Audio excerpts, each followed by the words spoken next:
kana mangin ipikat to ding ham ti hello hop in hin kho hi kamang ka che na chan na ka va na chan a ke ai ngai lu ai lung se pen nu ke man kana he boy kalung sin na he mal lo bit at chi tai ama banga hin lung se ki ding ponte chu bang lo ma kana sugan the na hung kile ki te na din o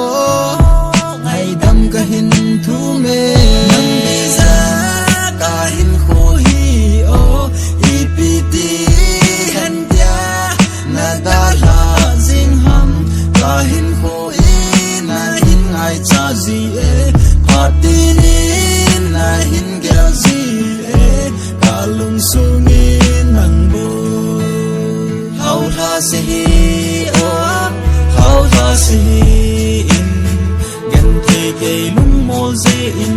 khen na a hung so tai nei ngai da min o nei ngai da min boy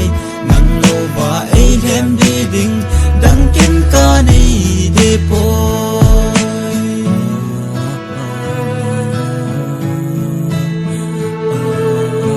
Haji sa gel do in hin ko kamang